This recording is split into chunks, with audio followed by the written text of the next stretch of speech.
afternoon po.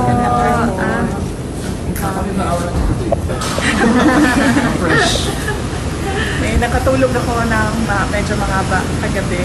Thank you. Magbigay lang ako ng update sa inyo sa nangyayari sa taas.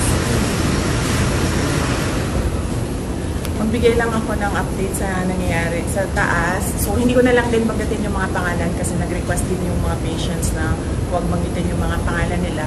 So, ang isang patient, may clearance na siya. Ang decision niya is umuwi muna sa kaibigan niya. Natatakot siya umuwi sa sarili niyang bahay. So, ang decision niya, pag-discharge niya dito, ay pupunta siya sa kaibigan niya. Doon muna siya titira. And then yung isang patient, waiting siya for discharge. At ang sabi sa kanya ng private doctors niya ay lumipat siya ng hospital. So, yun yung gagawin para sa kanya. Dahil po, bakit ito lumipat? Well, hindi niya nasabi sa akin. Ang nasabi lang niya sa akin ay yun yung gusto ng private doctors niya. Na lumipat siya ng another hospital. So, yun din yung gagawin niya kasi right now, yun lang din yung pinagkakatiwalaan niya, yung mga doktor. Tonight po siya dilipat. Nag-aantay siya ng kanyang discharge and clearance. Yung contempt order kay Atty. Zaray Calores, dapat kung matapos yung gabi, ano pong balikan? Next time po ba or hindi na nag-lapse na?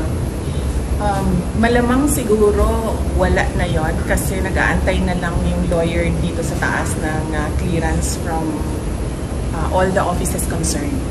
So, likely baka considered as nag-lapse na yon. But ang gusto lang talaga ng lawyer is merong document na nagsasabi na cleared na siya. Ma'am, if we may get your reaction sa nabanggit po ni President Marcos. Ang sinabi niya, ma'am, kinonfirm niya po yung kumalat na text message na nakalagay na in the larger scheme of things, Sara is an unimportant, so please do not file impeachment complaints. What are your thoughts? Pinigil or he stopped in a way? Hindi naman ako mag-comment sa mga remarks ni President Marcos. But sorry, may nakalimutan ako na update sa taas. Gustong ipaabot ng dalawang patients ang pagpapasalamat niya sa inyo, sa media, kasi binantayan niyo daw sila at hindi niyo sila iniwanan. And gusto din nila magpasalamat sa mga doctors and lahat ng healthcare professionals na tumulong sa kanila. And of course, sa mga lawyers din na nag-assist sa kanila all throughout the crisis. So, isa din yun sa mga message nila galing sa taas. Salamat daw sa inyong lahat. At dahil daw may clearance na, pwede na rin daw, cleared na rin daw kayo from them na umalis or iwanan sila dito. Isa sa kanila lalabas sa complaint? Sure. Ang isa, nakaalis na. Oo, nakaalis na yung isa. Ang isa na lang yung nag-aantay ng clearance. Possible din po lumabas din. Possible din po ma-discharge. Well, hopeful sila na merong ganon na mangyayari today. Pero I think meron ng assurance ang lawyers na mangyayari yon ang kanyang clearance and discharge today. So, nagpapasalamat. Kaya nagpadala na rin siya ng pagpapasalamat dito sa media, sa inyong lahat, sa pagbabantay, pagtulong at pagprotekta sa kanila. Sorry, NBI investigation, December 11. Pupunta po kayo?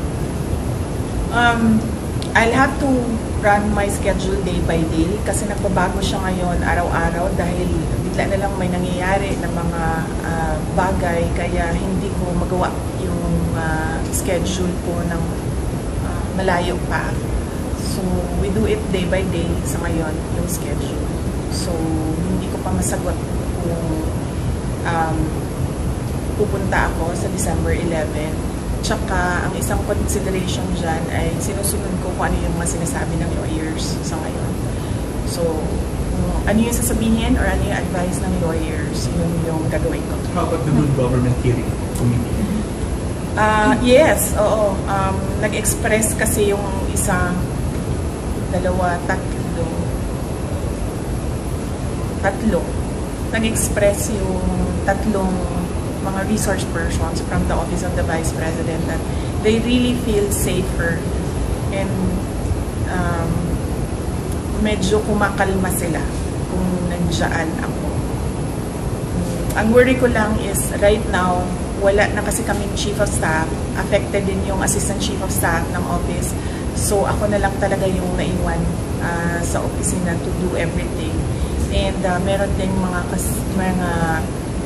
year-end activities ang office. Meron din kaming mga Thanksgiving activities. Meron kaming budget utilization review dahil merong mga budget na kapag hindi nagamit, nag-lapse yan by December 31, as well as yung planning for January 1 kasi bago na yung budget by January 1. And kung nakikita nyo, December na bukas, so we have just 1 month to do all those things. So, yun lang naman yung problem ko. Man ko lang din po kayo ng comment regarding po sa sinabi po ni Congressman Jay Kong Hoon po na kung hindi lang daw po kayo maagang nag-ambisyon na mag-presidente, tahimik daw po ang lahat.